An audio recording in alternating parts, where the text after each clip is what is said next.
Hello, Matthew Copley here with Copley Financial Group, and we're going to do an update today. I know this is a lot sooner of an update than you would probably expect from me, but there's been a lot of changes in the market, and we want to get you up to date on what's going on. Obviously, the Federal Reserve had a huge rate cut, 50 basis points, which was unexpected up until the couple days before they actually announced it. So we'll talk about what that means to your portfolio, what that means to the economy, and how we are taking a look at changing the investments going forward. We also want to get you updated on the GeoWealth transition, all the things we're doing to make sure that happens, and a hiccup that we ran into which delayed some of the process and how we solved that and how we are moving forward. We're also going to cover the new buffered index portfolios. We just got new pricing. We have 4 different options this time, which are all very, very good options. And I also am going to talk about interest rates and how interest rates are starting to come down rather quickly. And you'll see with the guaranteed rates on a 3-year and a 5-year have come down significantly since just the last update. First, let's cover what's going on with GeoWealth. GeoWealth is the company we're using that has the aggregation software that will allow our clients to log into one spot and see all their accounts in one place with all their performance data aggregated. We're really excited about using it, and in the process of getting all of our clients on this software, we ran into a bit of a hiccup. In fact, we put a week delay in the last week we've been sitting because we ran into an issue. Essentially what happened is we had a lot of different investments on the Orion platform, and we expected all those investments to be no transaction fees. And we actually had reached out to Charles Schwab and discussed this, that nothing would change for our clients or for us when this transition happened. Well, once we started moving some of these accounts over, we got about 20% of all the accounts moved over to GeoWealth, and all of a sudden we discovered that a few of the investments now had a $24 fee to sell that investment, which was unacceptable for us. Obviously, we do not want our clients to have to pay a $24 fee to sell any positions. And in some of these cases, there was 3 of these positions on one client account. So if they were to sell those positions, it would have been over $70 in fees. So we went to Schwab. They were very difficult to work with. We essentially had to go back and forth with them. I wanted to have them open a free trade window to allow us to exit those positions and get a retail class position that was identical, that had no transaction fee. They were being difficult working with us. And so eventually I told them, well, we're just going to move all the money back. I'll send a DocuSign to all of our clients. We'll move it back. I'll sell those positions, reposition them, then move them back to GeoWealth. Well, of course, this made it a huge paperwork problem for them.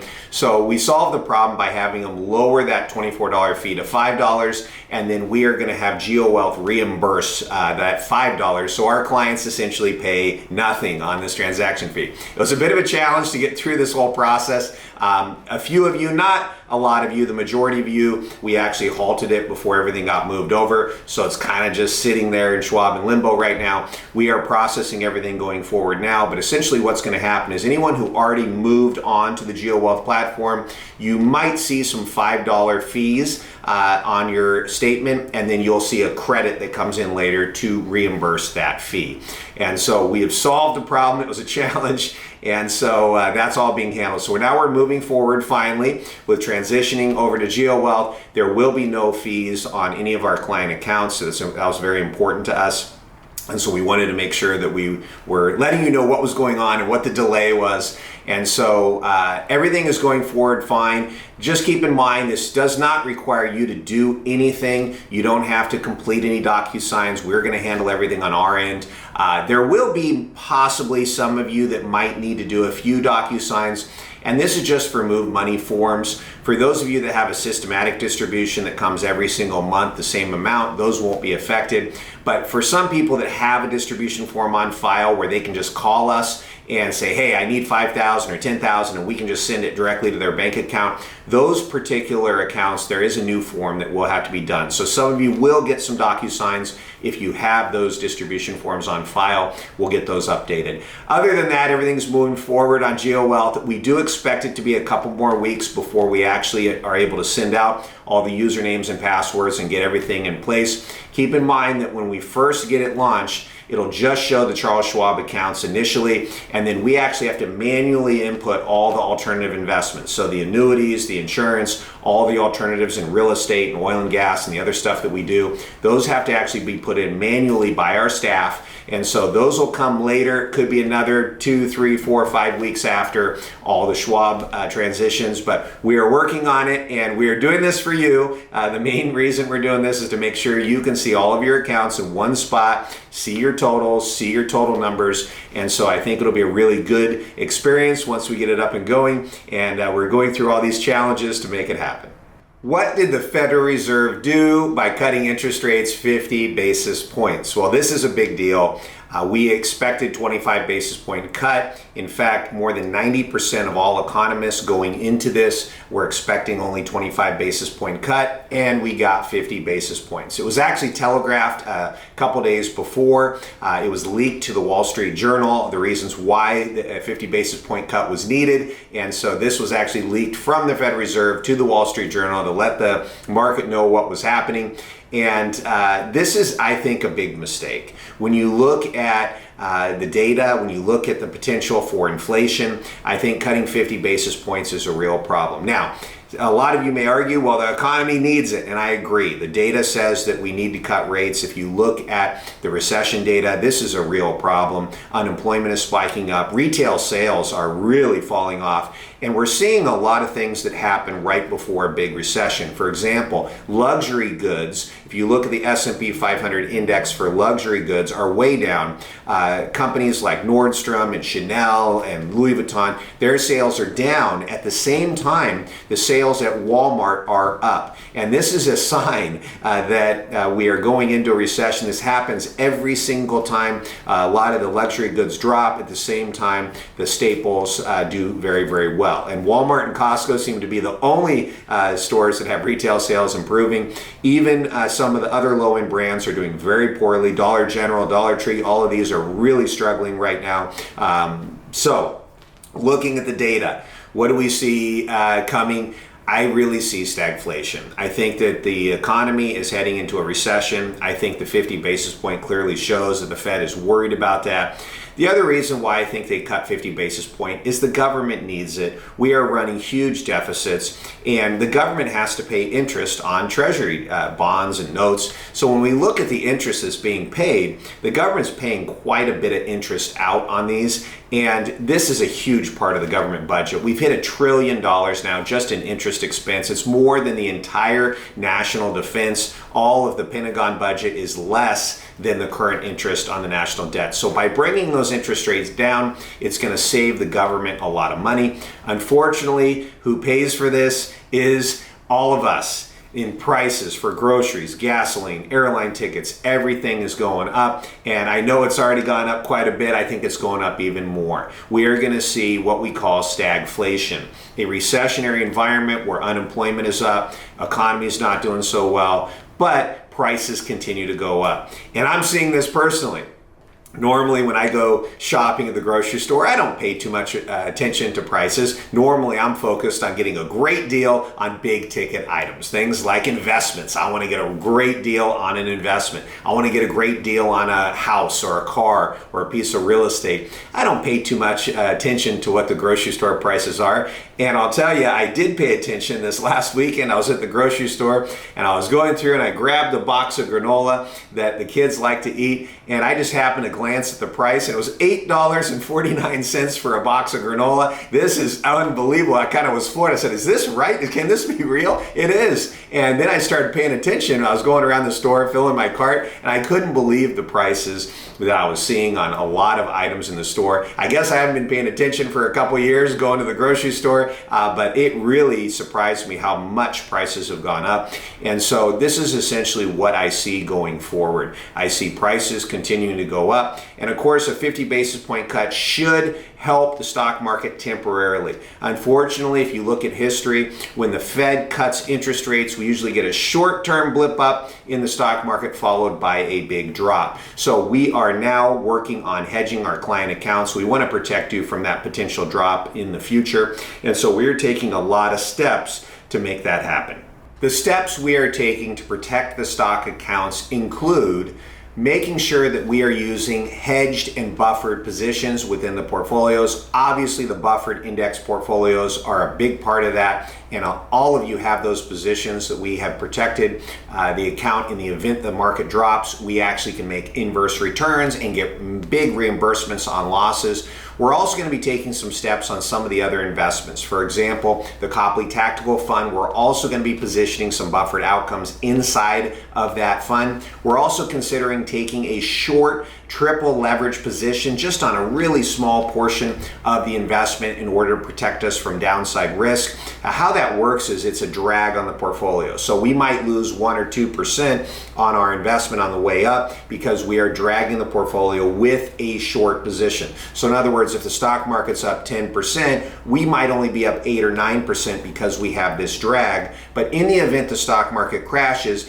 that position actually is triple leveraged against the market. So in other words, it goes way up if the market drops. So this helps protect us on the downside. So we're going to be taking those steps. We're also keeping the positions in fixed income inside a lot of the portfolios. For example, the G50, which is the 50 dividend stocks. Right now, we are only 60% positioned in the market. 40% of that is in fixed income. These are just bonds that pay good interest where we don't have to worry about stock market risk, which brings up the current interest rates, which have fallen quite a bit. If we look at the current 3-year multi-year guarantee annuity, or MYGA, it's down to 4.37%.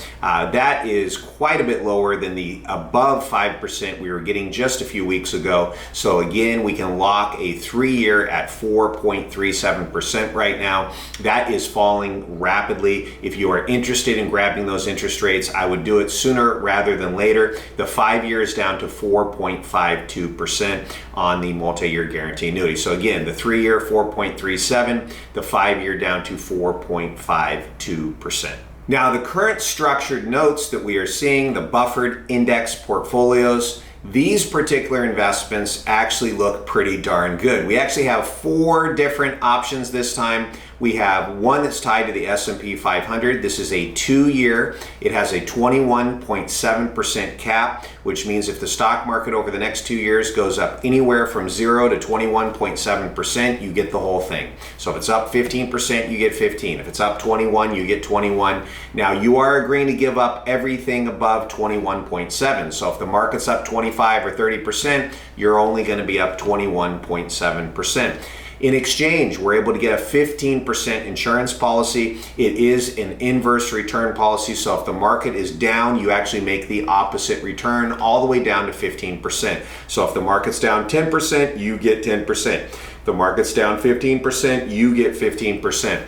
Now, if the market is down 30%, well, you're only going to get reimbursed half of your loss, 15%, so you would still be down 15% in that scenario.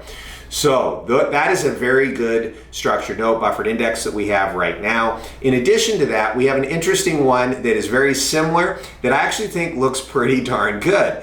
This one is the S&P or the Dow, and you get the lesser of the indexes, whichever one is underperforming, which means that if the S&P is up 15% and the Dow is only up 12%, they're going to use the Dow.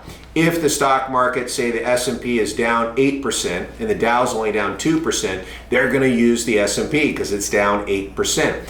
Well, the way that this works is actually pretty interesting because they get the lesser of, which means if the stock market, say the Dow was up 4% and the S&P was down 8%, you actually would make 8%. You'd actually do better than the higher return index on the downside. So I actually think this is very interesting considering the market has a real possibility of going down with potential recession. This lesser of index makes a lot of sense to me. And the nice thing about this one is not only do we get the 15% insurance with the inverse return and the 15% reimbursement, but it has a 50% cap. That's right, a 50% cap. So the pricing on this looks really, really good. And this is important because if the stock market really takes off, say inflation is a lot worse and the stock market over the next 2 years really goes up, you can actually make up to 50% on the lesser of. So if the Dow was up 30% and the S&P was up 25%,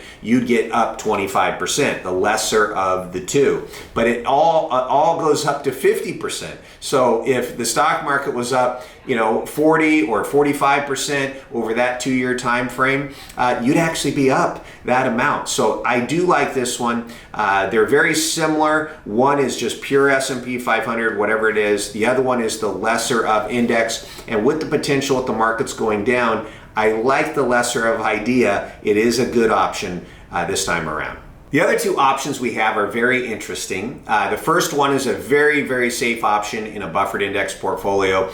It's an 18 months, so not 2 years, only a year and a half. It has a 12.25% cap. So you go up with the market. This is just a pure stock market investment. If the market's up 8, you get 8. If it's up 10, you get 10. If it's up 12, you get 12. If the stock market's up 20%, you get 12.25. Now, in exchange for giving up everything above 12.25, you actually have a 100% reimbursement on loss, which means if the market is down at all over the next year and a half, you get reimbursed fully on your loss. So this is a good option for someone who is very risk averse. They want to have some potential upside, but they want to make sure that they don't lose principal.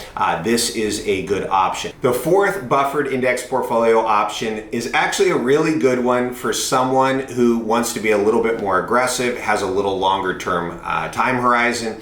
This is someone who actually wants to get a higher return than the S&P 500. And this one is actually a 135% participation rate, which means whatever the stock market does, you actually get more than the S&P 500 performance. How this works is you do have to agree to a 5-year hold. So it is a 5-year investment, 60 months. So in the event that you put your money in this investment, you actually would go up at 135% participation with the S&P 500 market.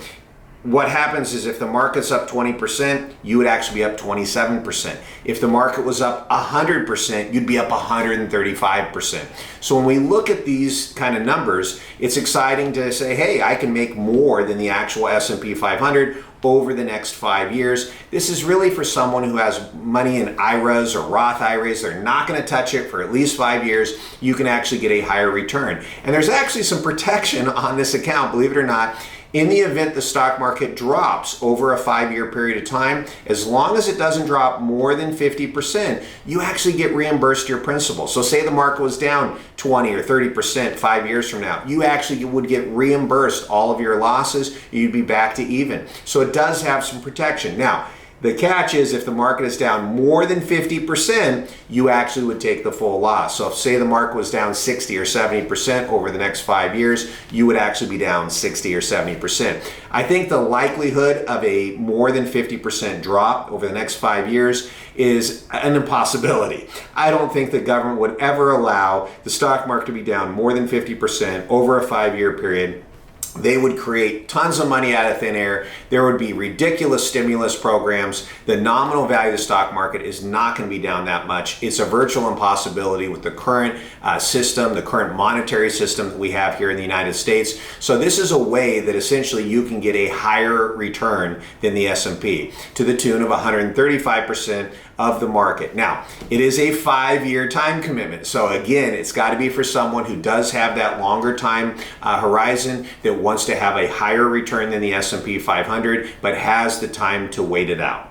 The next thing I'm going to talk about is the modified endowment contract that just became available this week. I'm super excited about it. This particular investment is one of the best things I've seen in a very long time. It allows for a 12% bonus right out of the gate. It gives you a tremendous opportunity to make up to 8% tied to the S&P 500. It also has long-term care benefits. It has a death benefit. It's a really, really good life insurance plan. It's actually a modified endowment contract. I still am working out all the details on this. I don't have all the information quite yet. I actually have a meeting this week on Thursday where I'm actually going to be looking at all of the 25 or so knockout questions. These are things like, do you have cancer? Do you have HIV? Have you been hospitalized in the last 12 months? These are the kind of things that they kind of look for where you don't qualify. So these are medically underwritten accounts, and it is with just after-tax money, non-qualified money. You cannot put IRA money or Roth IRA money in one of these types of an account.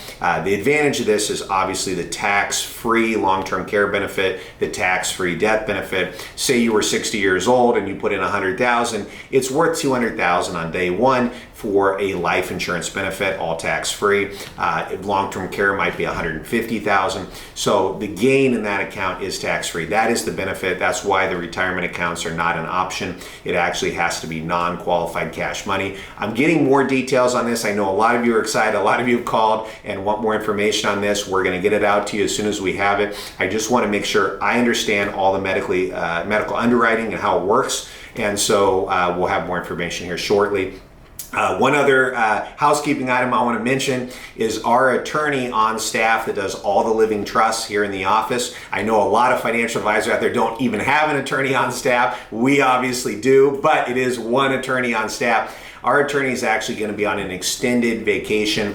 He's going to be doing a Mediterranean cruise. So the next time you see him when you're here in the office, you might mention that. He's going to be gone from October 15th to November 11th, which means we're not going to be able to complete any living trusts or estate planning packages while he is gone. So any of you that have an urgent living trust or estate planning that needs to be done, you need to reach out to us immediately, because he needs to have enough time for all the paralegals to type the documents up and review them before he leaves, again, October 15th. He will be back in the office on November 11th, so we'll just have a little bit of a window where we cannot complete living trusts or estate planning documents. Again, don't forget about the changes with GeoWealth. We are moving forward with that. Despite the delay we had, you will be getting here in a few weeks some login information. There's nothing you have to do on the GeoWealth. We've solved all of the fee problems with that, and we're moving forward. So look out for that. We're excited. This is for you to make sure you can see all your accounts aggregated in one spot. That's why we're going through making this all happen. It does not, again, affect your accounts at all. All of your investments are still with Charles Schwab. Everything's the same. The fees are the same. Nothing changes. We just want to have access to this better software just to give you a better experience working with our company. So I hope that was a good market update, and I hope to see you in our Mission Valley office very soon.